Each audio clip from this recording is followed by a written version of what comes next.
Hello everyone, कैसे हैं आप सब। आई होप आप सभी अच्छे होंगे। मैं जोनी कुमार सैनी आपका स्वागत करता हूं। आशा करता हूं आप सब अच्छे होंगे।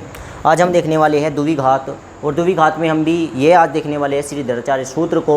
वे द्विघात समीकरण जो इनको जोड़ने पर या घटाने पर हल नहीं किया जा सकता, जिनके गुणनखंड पॉसिबल नहीं है, जिन्हें गुणनखंड से किया ही नहीं जा सकता, वे इनके लिए एक सूत्र का स्थापन किया। वैज्ञानिक कौन थे? वैज्ञानिक नहीं, गणितज्ञ थे श्रीधराचार्य, और गणितज्ञ ही है आपके आर्यभट्ट। और आर्यभट्ट ने लिखी पुस्तक आर्यभट्टी की, और जो श्रीधराचार्य है उन्होंने एक सूत्र स्थापित किया जिसे बोलते हैं श्रीधराचार्य सूत्र बोलते हैं। ये किस में लगता है? ये लगता है श्रीधराचार्य सूत्र द्विघात समीकरणों में। वे द्विघात समीकरण जिनका गुणनखंड पॉसिबल नहीं होता, वे क्या कहलाती है? वे कहलाती है श्रीधराचार्य से हल होने वाली समीकरण। लेकिन ये कहीं लिखित रूप में नहीं रखा कि द्विघात समीकरण जिसके गुणनखंड पॉसिबल है आप उसे श्रीधराचार्य सूत्र से नहीं कर सकते, आप उसे भी श्रीधराचार्य सूत्र से भी कर सकते हैं। कहने का मतलब क्या हुआ कि आप द्विघात को, हर एक द्विघात को, चाहे वह जोड़ने वाली हो चाहे घटाने वाली हो, जिसके गुणनखंड पॉसिबल ना भी हो, हर एक द्विघात को किससे कर सकते हैं? श्रीधराचार्य सूत्र से कर सकते हैं।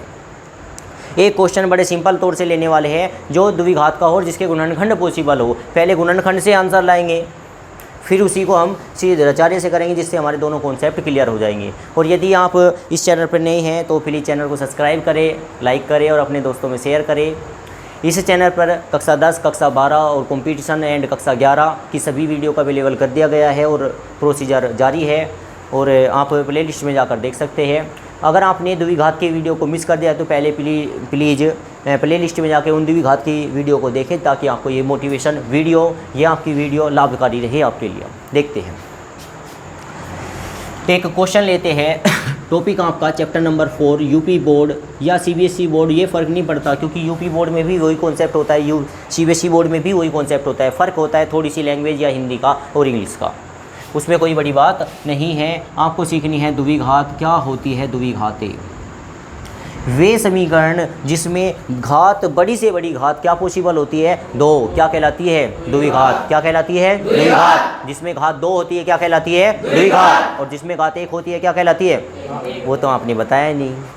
जिसमें घात 3 होती है क्या कहलाती है? त्रिघात कहलाती है। जिसमें घात 1 ही होती है क्या कहलाती है? एक घातीय कहलाती है। और एक घातीय को बोला जाता है रैखिक समीकरण।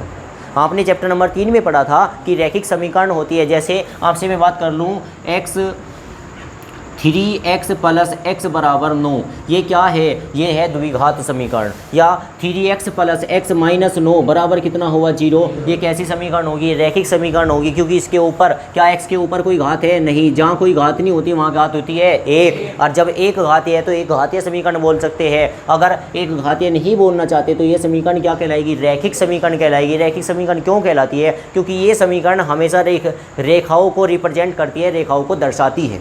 जैसे आपने कक्षा 10 के चैप्टर नंबर 3 में आपने ये बात सीख ली थी। क्या जी? चैप्टर नंबर 3 में एक बात सीख रखी थी कि वो बोलता था कि ग्राफीय रूप में दर्शाइए। ऐसा कुछ क्वेश्चन आपने देखा होगा, नहीं देखा तो प्लेलिस्ट में जाकर देख सकते हैं। एक्स एक्सिस आपने देखा, वाई एक्सिस आपने देखा। यहाँ पे हम बिंदु रख के देखते थे, एक रेखा ऐसे खींची, एक रेखा ऐसे खींची। जो भी आपका पोर्शन है वो रेखाओं को दर्शाता है, तो रैखिक समीकरण कहलाएगा। और अदरवाइज इसी के ऊपर घात 2 आ जाए तो ये क्या कहलाएगी? द्विघात समीकरण कहलाएगी। कोई दिक्कत है आपको यहाँ तक? कोई वो प्रॉब्लम? अरे सबको क्लियर है ये बात? तो घात 2 होती है तो क्या कहलाता है? अरे घात 2 होती है तो क्या कहलाता है? गुड। देखते हैं, टाइम ना बर्बाद करते हुए द्विघात को हल करेंगे। एक सिंपल द्विघात लेंगे और फिर श्रीधराचार्य सूत्र तुरंत लगाएंगे। सबसे पहले हम श्रीधराचार्य सूत्र को ही सीखेंगे। क्या होता है श्रीधराचार्य सूत्र? गणितज्ञ थे श्रीधराचार्य, उन्होंने एक सूत्र का प्रतिपादन किया जो द्विघात पे सब पे भारी है, जो सब द्विघातों को निकाल सकता है, वो श्रीधराचार्य सूत्र है।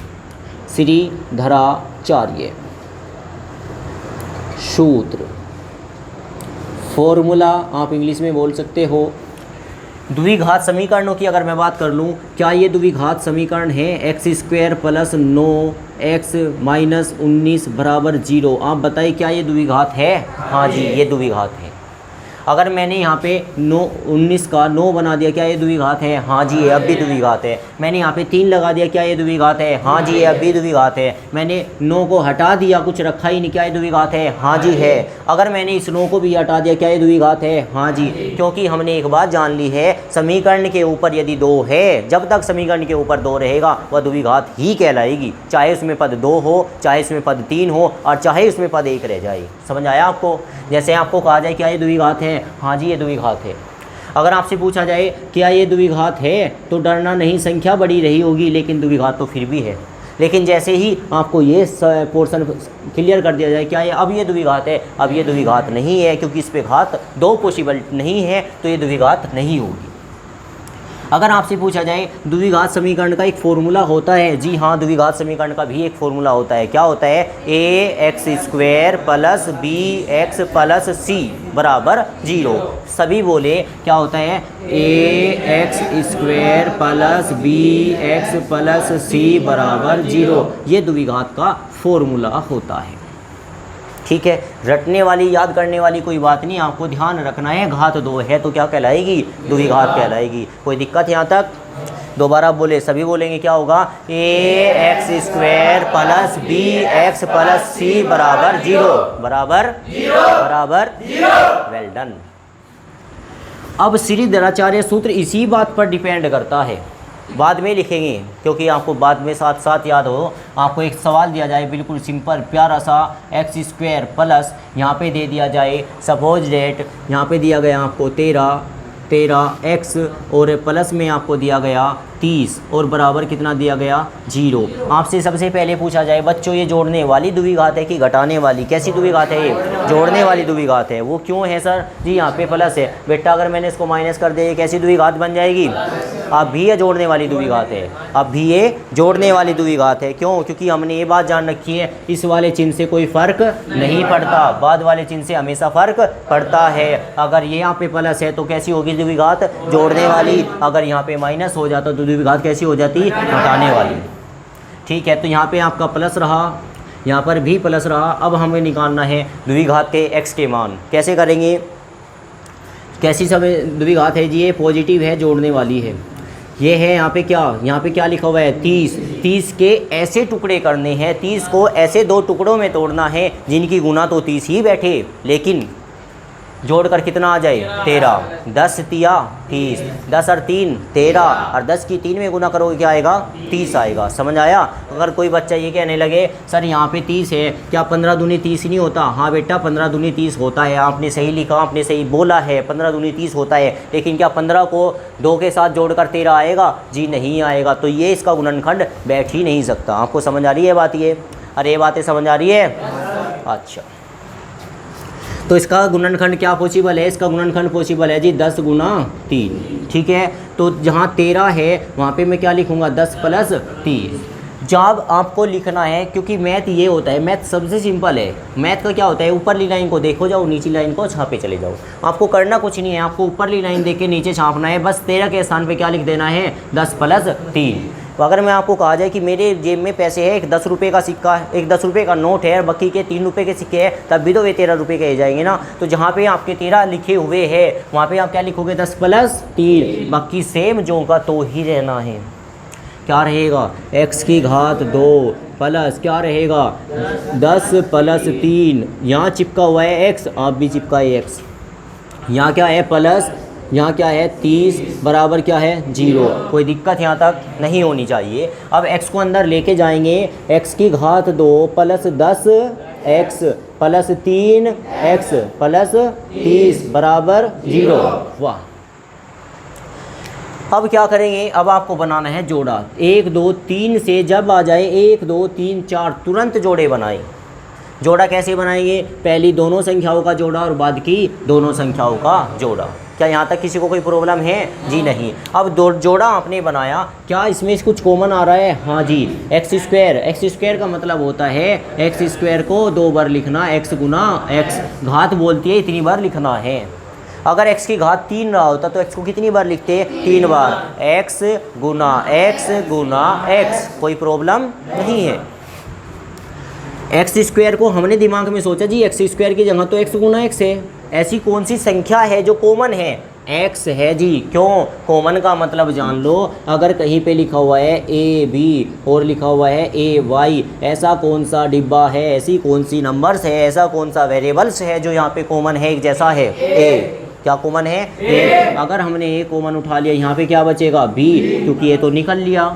यहाँ से यहाँ क्या बचेगा? वाई। इसको बोलते हैं कॉमन मेथड, इसको बोला जाता है कॉमन ले जाना। समझ में आ रहा है? जैसे मैं बात करूँ, जैसे आप वीडियो देख रहे होंगे, कुछ बच्चे ऐसे होंगे जो टी शर्ट पहन रहे होंगे और कुछ टीचर ऐसे होंगे जो टी शर्ट पहन रहे होंगे। आप टी शर्ट पहन रहे हो, मैं भी टी शर्ट पहन रहा हूँ, तो कॉमन हमारे दोनों में क्या रहेगी? टी शर्ट रहेगी। समझ आ रहा है? कॉमन का मतलब होता है एक दूसरों में मैच करना।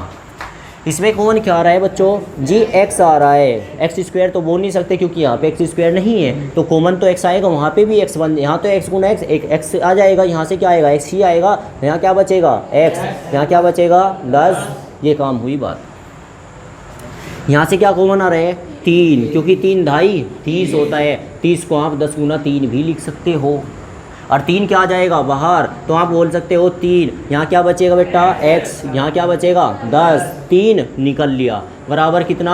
0। द्विघात की एकमात्र शर्त यही है कि आपके दोनों कोष्ठ एक जैसे होने चाहिए। क्या दोनों कोष्ठ एक जैसे है? जी सर। अगर दोनों कोष्ठ एक जैसे हैं तो दोनों कोष्ठ को एक जगह पे लिखे x प्लस 10, क्योंकि मैंने पूरी लाइन से कॉमन लिया है। अब पूरी लाइन में कॉमन लूँ, यहाँ x 10 प्लस x, यहाँ 3x प्लस 10, कॉमन क्या रहे? x प्लस 10 ही मैंने कॉमन उठा लिया। यहाँ पे क्या बचेगा? यहाँ क्या बचेगा? प्लस 3। भाई 10 प्लस x प्लस 10 बाहर आया, यहाँ क्या बचा बच्चा? x। यहाँ क्या बचा? प्लस 3, बराबर क्या बचा? 0। किसी को कोई दिक्कत? अब पहला भी 0 के बराबर होगा, दूसरा भी 0 के बराबर होगा। ये पिछली वीडियो में हमने बहुत डीपली जाना। अब क्या करेंगे? x प्लस 10 किसके बराबर रख दूँ? 0 के। और x प्लस 3 किसके बराबर रख दूँ? 0 के। प्लस का 10 उधर जाके माइनस का, और माइनस का उधर जाके प्लस का, और जो गुना में उधर जाके भाग में, और जो भाग का उधर जाके गुना में। Well done. तो यही आपने सीख रखा है, बराबर से उधर जाएगा तो चिन्ह बदल जाते हैं। प्लस का 10 है, उधर जाके क्या का होगा? माइनस के 10 होगा सर। तो एक आपका आंसर सिक्योरली आ चुका है। सेकंड, प्लस का 3 है, उधर जाके का होगा माइनस का। आप बोल सकते हो x बराबर माइनस का 3, ये भी आपका सेकंड आंसर रहेगा। ये तो बड़ा सिंपल है, जब से हमने बहुत बार सीखा। इसी क्वेश्चन को आप एक बार श्रीधराचार्य से कर दीजिए और आंसर ये ला दीजिए तो बात बनी। देखते हैं, ये ही क्वेश्चन मैं दोबारा से लिखूँ अगर लिखना चाहूँगा। क्या है भाई आपकी? x square plus 13x plus 3 बराबर 0। क्योंकि आज हम कुछ नई बात सीखने वाले हैं। आज हम सीखने वाले हैं श्रीधराचार्य सूत्र कैसे लगाया जाता है। जिस तरीके से आपने सीखा था, क्या आपने सीख रखी है? प्रतिलोम विधि, प्रतिस्थापन विधि, विलोपन विधि, वर्ज गुणन विधि। इन तीनों कंडीशनों में क्या किया जाता है? इन तीनों कंडीशनों से अगर x के मान निकाले जाए तो दोनों के दोनों x के तीनों x के मान समान आते हैं। विधि चाहे कुछ भी हो, अगर दोनों इक्वेशनों को सोल्व किया जाता है तो x और y के मान समान आते हैं। आपने ये बात जान रखी है। तो अब हम देखते हैं इस क्वेश्चन को। श्रीधराचार्य सूत्र लगाएंगे, ठीक है। उससे पहले मैं लिख दूँ द्विघात की पहचान। क्या होती है द्विघात की पहचान? ax square plus bx plus c बराबर 0 से तुलना करेंगे भाई, से तुलना करेंगे। अगर हम इससे तुलना करना चाहते हैं तो आप ये बताएं, जो x के पास में है, जो x के पास में है वो क्या कहलाएगा? b। जो अकेला बचा हुआ है वो क्या कहलाएगा? c। जो x स्क्वायर के पास में है वो क्या कहलाएगा? a। तो a का मान क्या होगा? कुछ नहीं। क्यों? क्योंकि जहाँ कुछ नहीं है तो है ही नहीं, लेकिन जहाँ कुछ नहीं होता बेटा क्या होता है? 1। क्योंकि 1 की गुना करने पर कोई फ़र्क नहीं पड़ता। 10 बराबर लिख सकते हो 10 गुना 1, 10 ही कम 10। तो अगर मैं यहाँ से इसकी तुलना करता हूँ तो किस किस का मान आएगा? a का, b का, c का। a का, b का, c का मान मुझे मिल जाए तो मैं लगा दूँ उसमें श्रीधराचार्य सूत्र।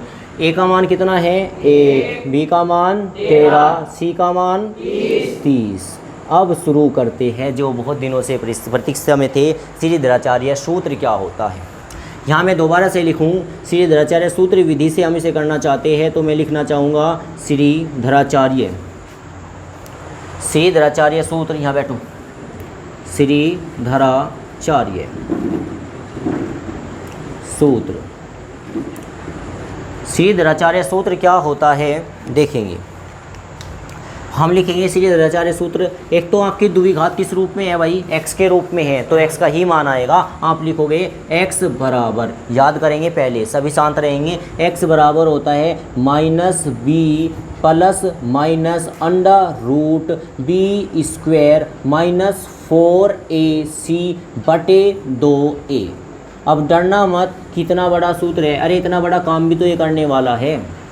समझ आ रहा है आपको? फिर से देखो मैं कैसे बोलूँगा, आपको भी ऐसे ही बोलना है, बुलंद आवाज़ में बोलना है। पहले मैं बोलूँगा x बराबर क्या होता है, minus b plus minus under root b square minus 4ac बटे 2a।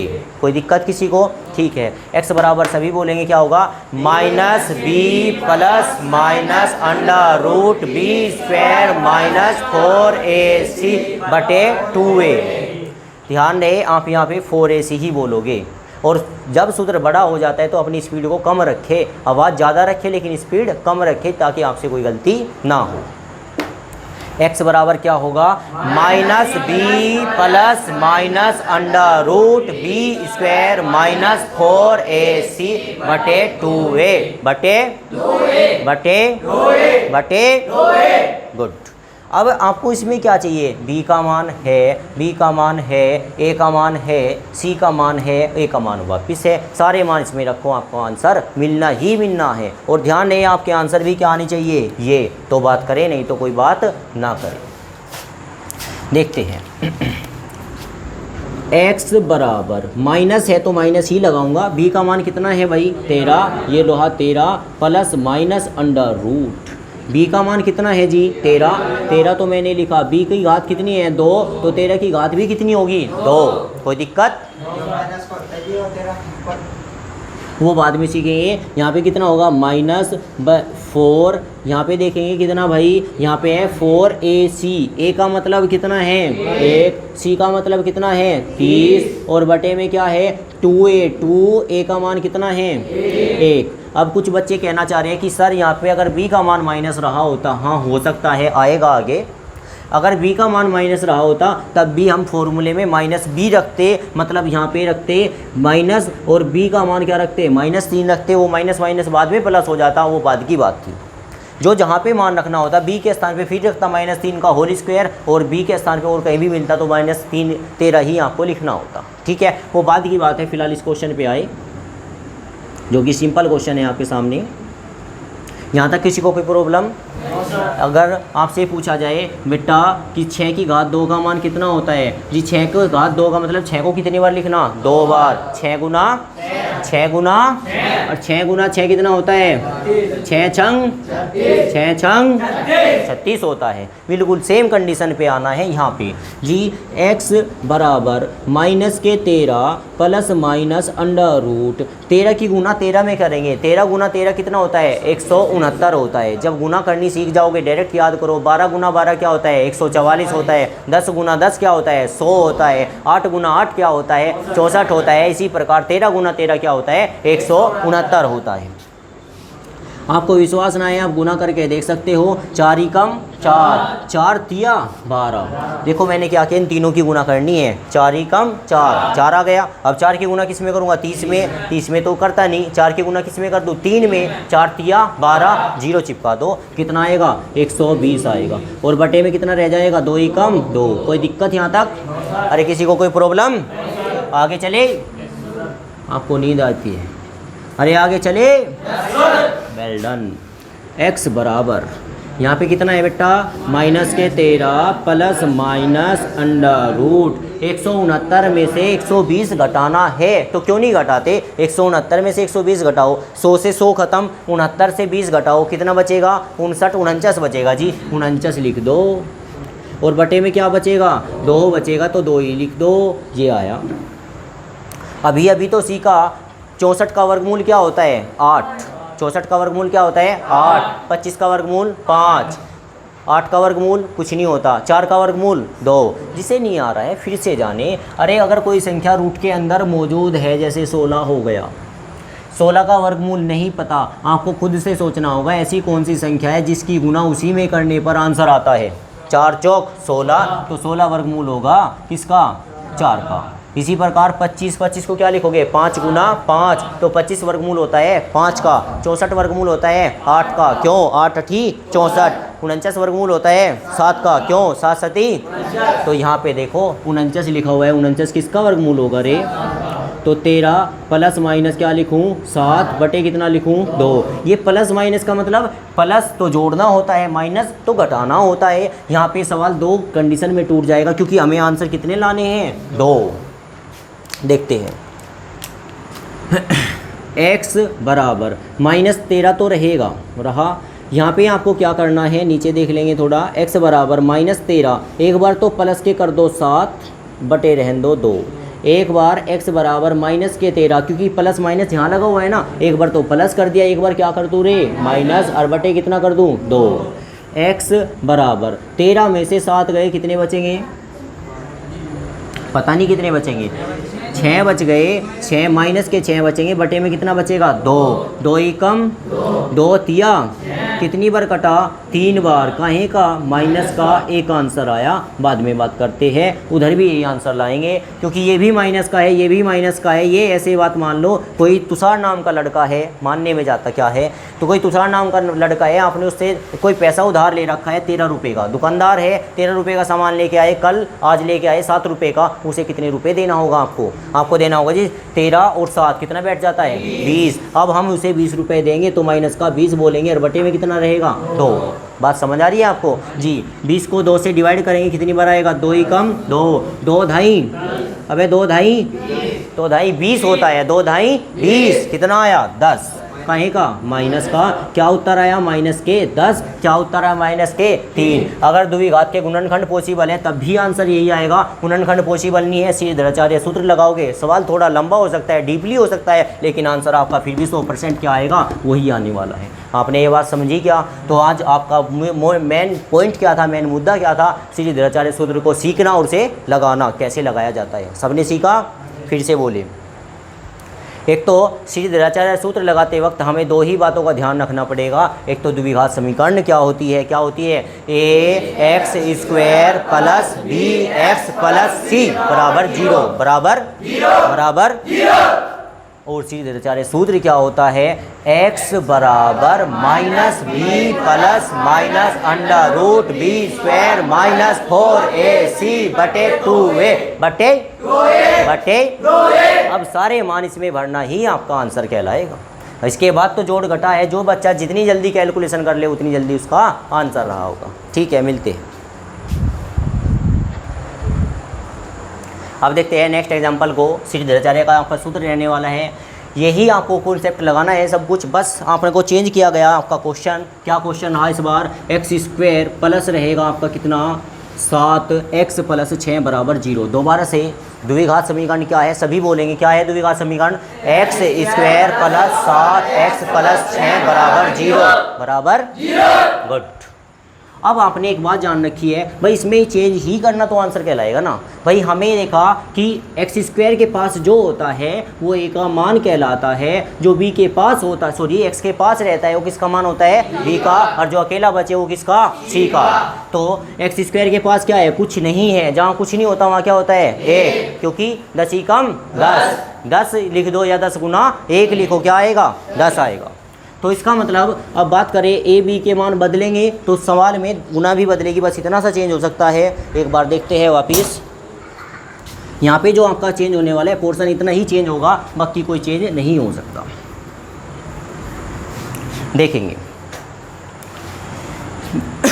द्विघात समीकरण क्या होती है, सभी बोले क्या होती है भाई, ax square plus bx plus c बराबर 0। ठीक है, a का मान कितना होगा बच्चों, a का मान a, b का मान 7, c का मान 6। किसी को कोई दिक्कत यहाँ तक? इस बार सूत्र को थोड़ा ध्यान से और प्यार के साथ में बोले, क्योंकि सूत्र ही है इंपॉर्टेंट पोर्शन, बाकी अदरवाइज तो इसमें गुना करनी है। आज नहीं कल आप सीख जाओगे कैलकुलेशन करना, लेकिन सूत्र ही आपसे गलत हो गया तो सब कुछ मिस्टेक हो जाएगी। देखेंगे दोबारा से, श्रीधराचार्य सूत्र होता है क्या, x, एक तो आपको आराम से बोलना है, दोबारा से बोलेंगे, x बराबर -b plus minus under root b square minus 4ac बटे 2a बटे गुड। अब x तो आपका रहेगा, इसमें किसका मान रखना है, b का, a का, c का मान धरना है और वो आपके सामने लिखा हुआ है, सारे मान धरने हैं। बस आपको कैलकुलेशन में प्रॉब्लम हो सकती है, कोई नहीं, देखते हैं। माइनस है तो माइनस रहेगा, जिससे पूछा जाए वही जवाब दे जी। b का मान कितना है, हाँ जी, b का मान 7 है तो हम 7 रखेंगे। आगे आगे चिन्ह क्या का है, प्लस माइनस, क्योंकि यहाँ से ही नकल उतारनी है, प्लस माइनस। आगे क्या लगाएंगे, रूट लगाएंगे। b का मान कितना है, b का मान है 6, तो मैं लिखूँ b का मान कितना है, b का मान कितना है 7, क्योंकि आपको क्लियर दिखाई दे रहा है b का मान कितना है 7, तो b की जगह पे कितना लिखूँ 7, और 7 की घात कितनी है 2, क्योंकि b की घात 2 है।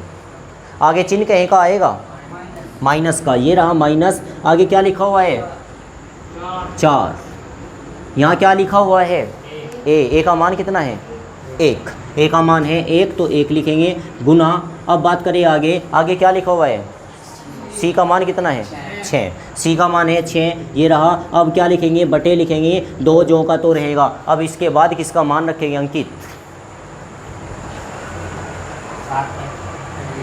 यहाँ पे क्या लिखा हुआ है 2, मैंने लिखा। यहाँ पे क्या लिखा हुआ है a का मान कितना है बेटा, a का मान कितना है 1, लाइन टू लाइन ही चलना होता है, तो a का मान कितना लिखेंगे 1। अब तो आपको गुना करनी है, इससे ज़्यादा कुछ नहीं हो सकता। x बराबर, यहाँ पे क्या लिखा हुआ है बेटा, माइनस के 7, यहाँ पे क्या है प्लस माइनस अंडर रूट। यहाँ पे क्या होगा, 7 की घात 2 का मान 7 सती 7 7 जा 49, और यहाँ पे क्या होगा माइनस 6 ही कम 6, 6 चौक 24। गुना आप किधर से भी करें, गुना एक ही बैठती है। 2 तिया कितना होता है 6, 2 की गुना 3 में करोगे 2 तिया 6, और 3 दूनी 6, उधर से कर लिया आपने 6 ही कम 6, 6 चौक। अगर इधर से करें तब भी कोई गलती नहीं हो सकती। 4 ही कम 4 छिक, फिर भी कितना आएगा 24। तो 24 आपको सब्ट्रैक्ट करना होगा, घटाना होगा। और यहाँ पे 2 ही कम 2 से क्या करनी होगी, भाग करनी होगी, डिवाइड करना होगा। x बराबर माइनस के साथ प्लस माइनस रहेगा, 49 में से 24 को घटाओगे कितना आएगा, 49 में से 24 घटाओगे कितना आएगा 25, कितना आएगा 25, और बटे में कितना रहेगा 2। कोई दिक्कत यहाँ तक, आते हैं। x बराबर माइनस के साथ प्लस माइनस, अब मैं जिससे पूछूं फिर से वही जवाब देगा जी।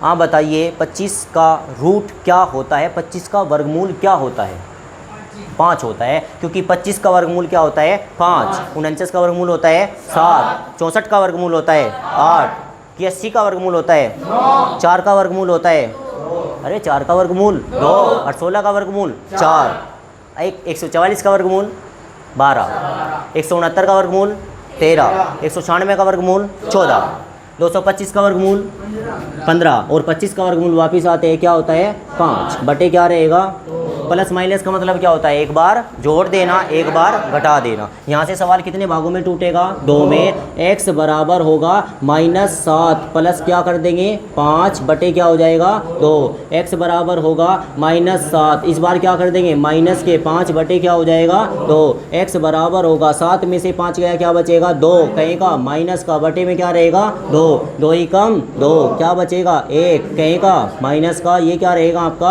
आंसर। फर्स्ट आंसर आपका ये रहा। भाई जिससे मान नहीं रखे जा रहे थे आप फिर से मान रखने की कोशिश करें, आंसर आपके सामने रहेगा।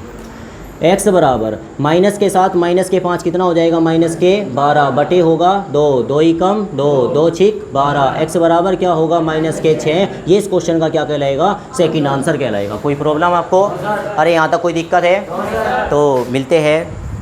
अभी आपको कुछ घर के लिए होमवर्क दिया जाएगा, यदि वे क्वेश्चन आपको नहीं हो रहे हैं क्वेश्चन को सीरीज दे दिया जाएगा। अगर क्वेश्चन नहीं हो रहे तो कमेंट करके बता सकते हैं कि आपसे ये क्वेश्चन में यह प्रॉब्लम आ रही है, इस क्वेश्चन का आपका भली प्रकार से सॉल्यूशन दिया जाएगा। तो ये रहे आपके 10 क्वेश्चन होमवर्क के लिए। क्वेश्चन नंबर 1 से क्वेश्चन नंबर 10 तक आप करने का प्रयास करें इन्हीं सभी क्वेश्चनों को, क्योंकि आप इन्हें कुछ क्वेश्चन ऐसे होंगे जो जोड़ने पर घटाने पर सवाल को आसानी से कर सकते हैं, जिसमें गुणनखंड पॉसिबल हो सकता है। आप उसे गुणनखंड विधि से भी कर सकते हैं, लेकिन मैं चाहता हूं कि आप आज ने एक नया कॉन्सेप्ट सीखा, आपने श्रीधराचार्य सूत्र, तो प्रत्येक क्वेश्चन को श्रीधराचार्य सूत्र से ही करें, क्योंकि आपने अभी तो सीखा कि जिसके गुणनखंड भी पॉसिबल है वो भी श्रीधराचार्य सूत्र से किया जा सकता है। श्रीधराचार्य सूत्र एक आखिरी पॉइंट होता है कि उससे कोई द्विघात की समीकरण नहीं चूकती है। तो क्वेश्चन नंबर क्वेश्चन नंबर 1 से लेके क्वेश्चन नंबर 10 तक आप करने का प्रयास करेंगे। और यदि आपसे कोई क्वेश्चन नहीं हो पा रहा है तो प्लीज़ कमेंट करके बताएं कि क्वेश्चन नंबर 5 या क्वेश्चन नंबर 10 आपसे नहीं हो रहा है। नेक्स्ट वीडियो में आपकी उस परेशानी को, उस क्वेश्चन को सोल्व कर दिया जाएगा। और ये द्विघात की लगभग 4th वीडियो है। यदि आपने इससे पहली वीडियो को मिस कर दिया है तो प्लेलिस्ट में जाकर आप उन वीडियो को देख सकते हैं। और थैंक यू सो मच यहाँ तक वीडियो तक जुड़े रहने के लिए। ये मेरा प्रयास आपको कैसा लगा प्लीज़ कमेंट करके अवश्य बताएं। और यदि मेरे चैनल पर आप नए हैं तो चैनल को सब्सक्राइब करें, लाइक करें और अपने दोस्तों में शेयर करें। और कमेंट करके अवश्य बताएं कि मेरा किया गया प्रयास आपको कैसा लगा, ताकि मुझे और वीडियो बनाने के लिए मोटिवेशन मिले। Thank you so much. मिलते हैं नेक्स्ट वीडियो में नेक्स्ट कॉन्सेप्ट के साथ। Thank you.